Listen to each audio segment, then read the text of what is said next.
Wholeness family, it is Sage, and I'm here to discuss sovereignty.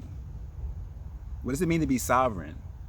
Am I a sovereign against the government, or am I a sovereign against the government? Let's talk about it.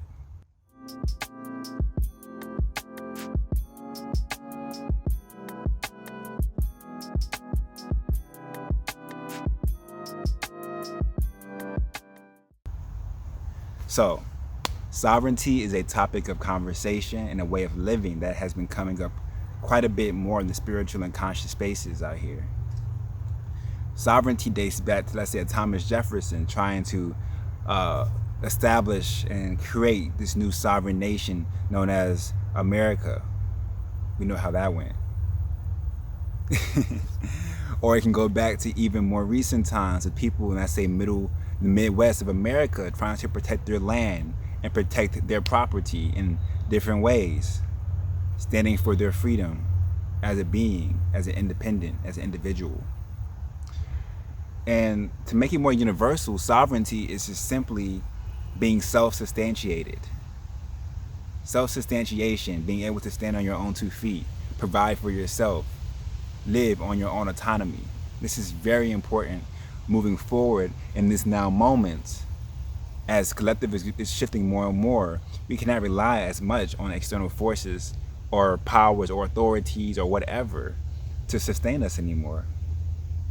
If we truly want to be a part of sustainable communities, to be able to live in more harmonic ways in general, then we have to be able to be strong and firm and clear within ourselves. This is essential. So let's talk about a couple of the perspectives of what sovereignty can look like for you and for I as well. So sovereignty essentially comes back to first being, like I said, self-substantiated, self-sustained. Can you sustain yourself? And this comes into self-autonomy. Can you make decisions for yourself? This is a very internal process, a very internal space within sovereignty. Are you able to adapt to your environments, circumstances, and then make decisions and act accordingly upon those decisions in a way that is beneficial to your whole self? This is key, and this is the most difficult part, I think, of sovereignty. Beyond breaking free of the government, beyond being unbound and unchained, can you unchain yourself from yourself? Can you liberate yourself within? Free yourself from this government and live truly as an authentic, pure, empowered being. Until this happens, you cannot truly be sovereign, because the programming and the external influences will decide and act for you. And this is very important also with the coming of AI and different technologies that are really becoming much more empowered in this matrix reality of certain jobs won't be required anymore. Certain positions within the matrix won't be as in demand anymore. Meaning, many people won't need to work anymore. And if there is no need to work, what will you do? Can you adapt? Are you flexible? Can you handle 20 different positions if you need to? This is not a skill that has been taught, at least in Western society. Things have been very specialized, very niche for many years now. Learn one thing and master that one thing. But what happens when that one thing is no longer valuable to society and its needs? Start over. This is why you must empower your individual humaneness, your humanness first. Empower your beingness at all times, because the beingness is ever flexible, ever adaptable, and can always change to meet the needs of the moment. So if you're needed to create a company one day, and the next day needed to farm the land, and then tomorrow needed to raise a child, can you do those things? A sovereign being must be able to adjust. First, remember, self-autonomy, making decisions, making choices that are in alignment and integrity with self. Second, external influences, freeing yourself from these authorities in your life, not being bound to an authority. Now, of course, there might be things or people or ideas or systems in your reality that are worth following or listening to or abiding within, depending on the situation. But you're not bound to it. This is the key. You're not locked in to any authority. You're not submitting yourself. You are committing yourself. That is consent. That is the difference between submission and committing. Committant. Anyways, so yeah.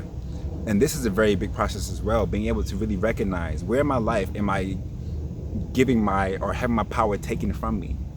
What contracts, etherically or physically, have I signed that is keeping me bound within systems that I no longer want to be a part of? Being aware of that and then actively working towards freeing yourself from that, liberating yourself. And a great way to do this is the Declaration of Non-Consent, which I will be posting in my description below. The Declaration of Non-Consent. Very powerful verbal agreement that you can read out, and it really just frees you from all the unconscious or like literally the things that you consented to unknowingly or even that you didn't consent to that is reigning over your life in this moment. Freeing yourself of all these external forces, being free within yourself. Next will be self-substantiation. And this goes into resources. This goes more into like maintaining a living. Can you survive? You know, having the resources needed to maintain, especially as a community. This comes into much more of a deeper play with, you know, food and water, electricity and sustainability in those spaces, agriculture, you know, raising children within that kind of space. But for yourself, can you survive without the power company? Can you survive without going to Walmart or Whole Foods or the market?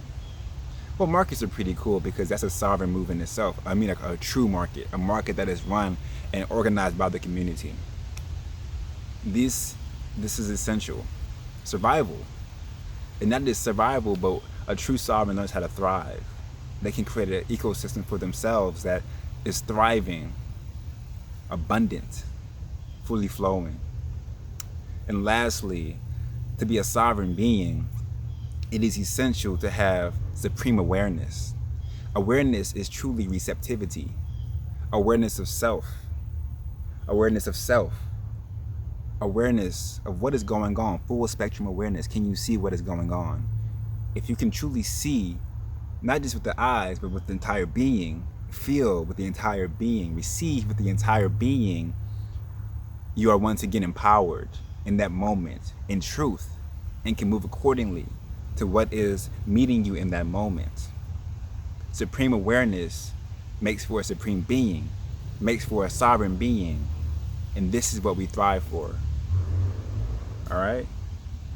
So let us all move towards the sovereignty. As Savon Bomar speaks, 2020 is the wave. Sovereignty 2020 is what we are pushing for. There is no need for delay. We can have this now. We don't have to wait until we're 70 years old.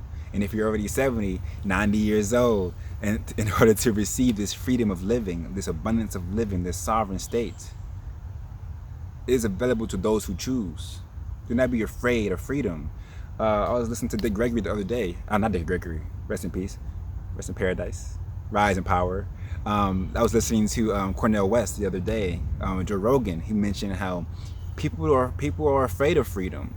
People would rather choose comfort or conformity over freedom because it's much easier, and freedom takes courage. But for those of you who are courageous and bold and know what is yours, knows your birthright, knows what you want in this life, I challenge you and I welcome you towards this sovereign journey, towards total self-empowerment.